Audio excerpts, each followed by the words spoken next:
धाकड़ खबर, बेखौफ बेबाक अंदाज।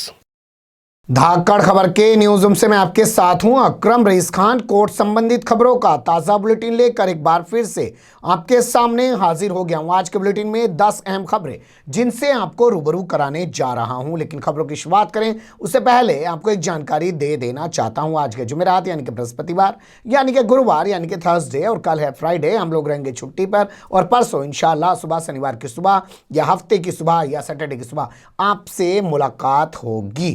अब चलते हैं पहली खबर की तरफ। तो पहली खबर हम आपके सामने रखने जा रहे हैं दिल्ली के कड़कड़डुमा कोर्ट से जुड़ी हुई। दिल्ली का कड़कड़डुमा कोर्ट का नाम आते ही समझ जाइएगा कि जो दिल्ली में दंगे हुए हैं उनके सारे मामले कड़कड़डुमा कोर्ट में विचाराधीन हैं। तो उसी में से एक आरोपी हैं जिनका नाम है उमर खालिद, जेएनयू के पूर्व छात्र नेता हैं वो, और उनको गिरफ्तार किया था 14 सितंबर को दिल्ली की स्पेशल सेल ने। दिल्ली में 3 तरह की पुलिसिंग होती है। एक सिंपल पुलिस होती है जो वैसे लड़ाई झगड़े मारपीट ऐसे मामलों की जांच करती है। इसके अलावा एक उनके ऊपर होती है क्राइम ब्रांच जो और ख़ास मामलों की लूट मर्डर डकैती बलात्कार उनकी जांच करती है। एक होता है स्पेशल सेल जो आतंकवाद से जुड़े मामलों की जांच करता है, जैसे और राज्यों में होता है। एक पुलिस होती है, फिर उसके ऊपर एक एसओजी बनाती है, एक एटीएस बना देते हैं, एंटी टेररिस्ट स्क्वाड। उसी तरीके से स्पेशल सेल दिल्ली में काम करता है। उसी स्पेशल सेल ने उमर खालिद को 14 सितंबर को गिरफ्तार किया था और उन पर लगा दिया था आतंकवाद जैसी धारा यूएपीए। तब से वो जेल में है और हर बार जब 14 दिन का समय पूरा हो जाता है न्यायिक हिरासत का तो वो फिर से आगे समय बढ़ा दिया जाता है। तो उसी क्रम में 2 दिसंबर को उनको पेश किया गया कोर्ट में वीडियो कॉन्फ्रेंसिंग के जरिए और फिर से एक बार 14 दिन की उनकी न्यायिक हिरासत को बढ़ा दिया गया और इस बार उनकी न्यायिक हिरासत बढ़ाकर कर दी गई है 16 दिसंबर। न्यायिक हिरासत बढ़ाने वाले जो जस्टिस हैं उनका नाम है मेट्रोपॉलिटन मजिस्ट्रेट है यहाँ के जो कड़कड़डुमा कोर्ट के, उन्होंने बढ़ाया और उन्होंने इस दौरान उमर खालिद के वकीलों को कोई बहस नहीं करने दी। उमर खालिद के वकीलों से कहा कि भैया अगर आप न्यायिक हिरासत का विरोध करना चाहते हो तो सीधे सीधे ज़मानत लेके अर्जी आ जाओ, हम ज़मानत अर्जी पे सुनवाई करेंगे, इनको ज़मानत दी जा सकती है तो ज़मानत दे देंगे। लेकिन आप ये चाहो कि भाई इनकी न्यायिक हिरासत ना बढ़ाया जाए तो ऐसा नहीं हो सकता है। तो फिर से एक बार उमर खालिद 16 दिसंबर तक अब और जेल में रहेंगे। देखना होगा कि इसके बाद क्या उनके जो वकील हैं वो उनकी ज़मानत अर्जी डालते हैं या नहीं। अगली खबर का रुख कर लेते हैं। सुप्रीम कोर्ट से खबर हमारे पास आ रही है, काफ़ी महत्वपूर्ण खबर है। आपने आजकल देखा नहीं है, विकास का एक पैरामीटर बन गया है कि हर जगह एक जैसा विकास, एक जैसी सड़कें, एक जैसे घर। जैसे अब आप जाइए, किसी ज़माने में आप जैसलमेर जाइएगा राजस्थान के तो वहाँ नीले नीले घर मिलते थे। आप जयपुर जाइए तो लोगों के घर गुलाबी मिलते थे। मतलब जयपुर का जो घर बनता था वो दिल्ली के कल्चर से अलग बनता था। सहारनपुर जाइए तो वहाँ का घर अलग बनता, लेकिन अब सब जगह वही लैंटर, वही सरिया, वही दरवाजे, वही एक जैसा सब कुछ, सब एक रूपता थोपी जा रही है। जैसे आज की सत्ता है वो सब जगह एक ही रंग थोपना चाहती है। राष्ट्रपति भी उसी आरएसएस से आया हुआ, उपराष्ट्रपति भी उसी आरएसएस से आया हुआ, प्रधानमंत्री भी उसी आरएसएस से आया हुआ, मुख्यमंत्री भी उसी आरएसएस से आया। वो ज़माना चला गया जब इस देश का मुसलमान राष्ट्रपति होता था, सिख प्रधानमंत्री होता था, क्योंकि इन्हें वो सब चीज़ें तो पसंद ही है। वैसा ही कुछ आजकल विकास के मामले में हो गया। बस अड्डे जाइए सब एक जगह मिलेंगे, एयरपोर्ट जाइए सब एक जैसा मिलेंगे, अमेरिका चले जाइए अमेरिका में भी उसी तरीके का एयरपोर्ट मिलेगा। तो क्या भैया किसी एक आदमी ने बैठ के पूरी दुनिया का फॉर्मेट बना रखा है कि सब एक ही जगह विकास होगा? अब आप कहेंगे बात तो बताओ हो क्या गई, इतनी सारी कहानी सुना दी। सुप्रीम कोर्ट में एक मामला पहुंचा, उसको लेकर सुप्रीम कोर्ट ने कहा क्यों भैया पेड़ काटना जरूरी है क्या? सड़क को घुमावदार नहीं बना सकते हो क्या? सड़क अगर घुमावदार बन जाएगी, पेड़ और बचा रह जाएगा तो इससे तो दुर्घटनाएं कम ही होंगी ना। साए साए सीधी सीधी सड़कें होती हैं, ज़्यादा जो है एक्सीडेंट होने की संभावना बनी रहती है, ज़्यादा हादसे होते हैं। ये किस मामले में कहा है अब वो बताते हैं। यूपी सरकार के एक मामले में सीजेआई यानी कि चीफ जस्टिस ऑफ इंडिया की बेंच ने टिप्पणी की है और कहा है कि पेड़ होने से तो हादसे रुक सकते हैं और पेड़ काटना ज़रूरी नहीं है, सड़क को घुमावदार भी बनाया जा सकता है, लोगों की ज़िंदगियां इससे बच सकती हैं। मथुरा में आजकल एक रोड बनाई जा रही है, कृष्ण गोवर्धन रोड उसको कहते हैं। उस रोड पे 2940 यानी कि 2940 पेड़ आए हुए हैं। उन पेड़ को काटा जाना है। पेड़ों की जो उम्र है किसी की 80 साल, किसी की 90 साल, किसी की 100 साल। कह रहे हैं साहब ये पेड़ हम काट देंगे, इनके बदले में हम इतने सारे पौधे लगा देंगे। बताइए 90 साल के एक पेड़ को काट के आप 7 दिन का एक पौधा लगा दोगे, क्या उससे ऑक्सीजन की भरपाई हो जाएगी? ये सवाल सीजीआई ने पूछा है, मैंने नहीं। और उन्होंने कहा कि आप एक विस्तृत रिपोर्ट तैयार करके लेके आइए कि आपके 7 दिन का पौधा लगा देने से 90 साल के पेड़ की जो काटने की कमी है वो भरपाई हो सकती है। इस मामले में 2 हफ्ते के भीतर जवाब मांगा है, 4 हफ्ते बाद नई तारीख लगाई है। देखना दिलचस्प होगा इस मामले में होगा क्या। कुछ लोग पेड़ काटे जाने का विरोध कर रहे हैं। अगली खबर का रुख कर लेते हैं।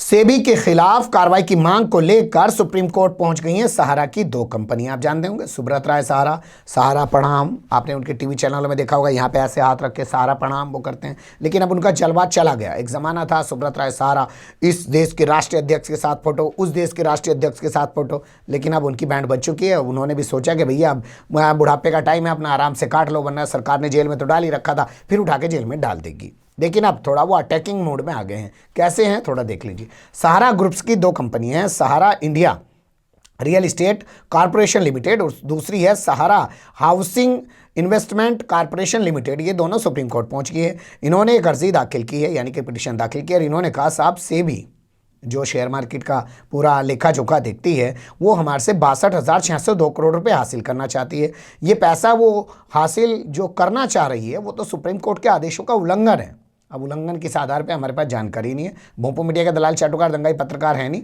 कि आपको बता दें, लेकिन उन्होंने यही कहा, यही हमारे पास जानकारी में आ पाया। तो ऐसे में हम चाहते हैं सीबीआई के खिलाफ अवमानना का केस चलाया जाए, क्योंकि ये तो सुप्रीम कोर्ट के आदेशों के खिलाफ हमारे से वसूली करना चाह रही है। बता दें आपको, सेबी ने अभी हाल फिलहाल में सुप्रीम कोर्ट में पिटीशन दाखिल की है और कहा है कि सहारा ग्रुप्स की इन दोनों कंपनियों से 62,602 करोड़ रुपए वसूले जाएं, और अगर ये पैसा ना दें तो फिर से एक बार सुब्रत राय सहारा को उठा के जेल में डाल दिया जाए। एयरसेल मैक्सिस मामले में धीमी गति से हो रही जांच पर कोर्ट नाराज हो गया है। हालांकि कोर्ट की नाराजगी के बाद कोर्ट ने 2 महीने की तारीख दे दी। ये भी कमाल की नाराजगी है। खबर हमारे पास दिल्ली की राव जमीनी कोर्ट से जुड़ी हुई आ रही है। यहाँ की स्पेशल कोर्ट ने नाराजगी जताई, कहा कि एयरसेल मैक्सिस मामले की जांच कितनी धीमी गति से कर रही है सीबीआई और ईडी। बता दें इस मामले में कांग्रेस के नेता पी चिदम्बरम, उनके बेटे कार्ति चिदम्बरम दोनों दोषी आरोपी हैं और वो दोनों जमानत पर रिहा चल रहे हैं, लेकिन ईडी और सीबीआई जांच कंप्लीट नहीं करके दे रही है। तो अदालत ने कहा ठीक है भैया, 1 फरवरी को आना 2021 को, तब बताना कि तुम्हारी जांच रिपोर्ट कहां तक पहुंची। तो नाराजगी भी जता रहे हैं और 2 महीने की तारीख भी लगा दे रहे हैं। अगली खबर का रुख कर लेते हैं। मास्क ना पहनने वालों से नॉन कोविड सेंटर्स में करवाया जाए काम। ये हम नहीं कह रहे हैं साहब, ये कह रहा है गुजरात हाईकोर्ट। और आप होशियार हो जाइए अगर आप गुजरात में ऐसे ही घूम रहे हैं। अब आपसे पुलिस मुआवजा नहीं वसूलेगी, अब आपसे जुर्माना नहीं वसूलेगी, मुआवजा कह रहा हूं, गलत बोल गया, मुआवजा, जुर्माना नहीं वसूलेगी, तो आपको अब पकड़ के ले जाएगी। जो नॉन कोविड सेंटर्स हैं, जहां मेडिकल तमाम सुविधाएं दी जाती हैं, वहां पे ले जाके आपसे काम कराया जाएगा। रोज़ाना आपसे 5 से 6 घंटे काम कराया जा सकता है, आपसे 10 से 15 दिन तक काम लिया जा सकता है। तो होशियार हो जाओ भैया, फिर बाद में रोते फिरोगे साहब हमारे पास तो टाइम नहीं है। इसलिए मास्क लगाइए, क्योंकि जज साहिबान का कहना है मास्क न लगाने वाले अपने लिए खतरा नहीं है, समाज के लिए भी खतरा पैदा कर रहे हैं। गुजरात हाईकोर्ट के जस्टिस विक्रमनाथ और उनके साथ जस्टिस जेपी पारदीवाला ने ये आदेश जारी किया। उन्होंने कहा पुलिस और प्रशासन से कि हमारे इस आदेश का जोर शोर से प्रचार किया जाए। तो इसलिए हमने भी इस खबर को शुमार कर लिया कि आप लोग होशियार हो जाइए, और अगर लोग होशियार ना हो जाएं तो उनसे रोज़ाना से काम लिया जाए 4 से 6 घंटे, और ज़्यादा से ज़्यादा 5 दिन, और अधिक से अधिक और कम से कम 5 दिन, और ज़्यादा से ज़्यादा 15 दिन उनसे काम करवाया जाए। तो होशियार होने की ज़रूरत है आपके लिए। अगली खबर का रुख कर लेते हैं। क्रिसमस और नए साल पर भी नहीं फोड़ पाएंगे पटाखे, खासकर दिल्ली में। एनजीटी नेशनल ग्रीन ट्रिब्यूनल के चेयरमैन जस्टिस आदर्श कुमार गोयल ने ये आदेश जारी किया है। लेकिन अब भोंपू मीडिया के दलाल चाटुकार दंगाई पत्रकार ना बोलेंगे, वो तो तभी बोलेंगे जब एनजीटी जो है दीपावली पर पटाखों पर रोक लगा देगा, और भाजपाई भी तब कूद कूद के पड़ेंगे, और फिर भी सुप्रीम कोर्ट एनजीटी के आदेश को धत्ता बताते हुए गिफ्ट में लोगों को पटाखे देंगे। ये देखिए कानून का किस तरीके से अपमान किया जा रहा है। बताया जा रहा है अरे कोई सुप्रीम कोर्ट नहीं है, बोलने तो उन्होंने बोल दिया, आप ये पटाखे लो फोड़ो, हम भाजपा वाले हैं, हमारी सरकार है, कोई डरने की जरूरत नहीं है। ये अब हिंदुओं की सरकार है, हिंदुओं की सरकार में कानून वानून कोई मायने नहीं रखता है। जाओ फूक फोड़ो पटाखे, और पूरे दिल्ली में खूब पटाखे फोड़े गए दीपावली पर, कोई रुका नहीं है। लेकिन अब जब मामला आया नए साल का और क्रिसमस का, तो इस पर एनजीटी ने सुनवाई की और एक आदेश जारी किया है और कह दिया है कि जो प्रदूषण का शिकार व्यक्ति है, उसे लगता है कि प्रदूषण से अगर उसकी जान को कोई खतरा पैदा हो रहा है, तो वो मुआवजे के लिए जिला अधिकारी यानी कि डीएम के ऑफिस में आवेदन कर सकता है, उससे संपर्क कर सकता है। डीएम उसको मुआवजा देगा या दिलवाएगा।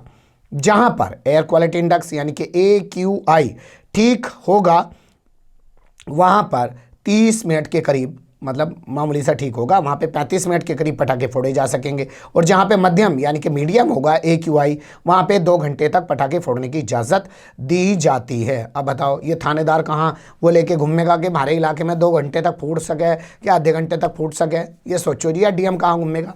इन सब का सुपरविजन करने की जिम्मेदारी DM को दी गई है। DM कहेगा मैं कहाँ को मुसीबत में पड़ो, अरे फोड़ लो यार, 40 मिनट 35 मिनट यहाँ कौन सा मैं मीटर लगा के बैठूंगा, फोड़ लो। दीपावली पे कौन सा तुम रुक गए थे, लेकिन हाँ ये है कि कुछ दिखाने को 2-4 लोगों का चालान कर दूंगा, जैसे हमेशा लोग करते ही हैं। अगली खबर का रुख कर लेते हैं। देश भर के सभी थानों में लगाए जाएं CCTV कैमरे और ऑडियो रिकॉर्डिंग के सिस्टम। जी हां, सुप्रीम कोर्ट ने एक बड़ा आदेश जारी कर दिया है। परमवीर सैनी की पिटीशन पर सुनवाई करने के बाद सुप्रीम कोर्ट ने यह आदेश जारी किया। कहा कि अगले 6 महीने के भीतर देश के हर थाने में ऑडियो सिस्टम के साथ CCTV कैमरे लगा दिए जाएं और इनकी रिकॉर्डिंग 18 महीने तक सहेज के रखी जाए। इनकी देखरेख की पूरी तरह जिम्मेदारी SHO यानी कि थानेदार की होनी चाहिए। कोर्ट या मानवाधिकार आयोग की टीमें कभी भी इनकी फुटेज मांग सकती हैं। बताया जा रहा है कि मानवाधिकारों का उल्लंघन रोकने में ये कदम सुप्रीम कोर्ट का काफ़ी महत्वपूर्ण साबित हो सकता है। इस मामले को लेकर हम देश के पूर्व IPS और UP के पूर्व DG VN राय साहब से बात करने जा रहे हैं। सुनिएगा वो इस बारे में क्या कहते हैं अगले बुलेटिन में, कल को, यानी कि वो हम जो है शेड्यूल्ड कर देंगे उस वीडियो को। अगली खबर का रुख कर लेते हैं। अधिक उम्र होने के कारण नहीं दिया था एडमिशन, छात्र पहुंच गया हाई कोर्ट। हाई कोर्ट ने दिल्ली सरकार को नोटिस जारी कर दिया। 11वीं क्लास में एडमिशन लेने की मांग कर रहे एक छात्र जिसका नाम कुलदीप है, वो दिल्ली हाई कोर्ट पहुंच गया है और दिल्ली हाई कोर्ट के जस्टिस जो हैं उन्होंने दिल्ली सरकार को नोटिस जारी करके इस मामले में जवाब तलब कर लिया है। जनवरी की इसमें तारीख लगाई गई है। जस्टिस जयंत नाथ का कहना है कि इसको एडमिशन क्यों नहीं दिया गया।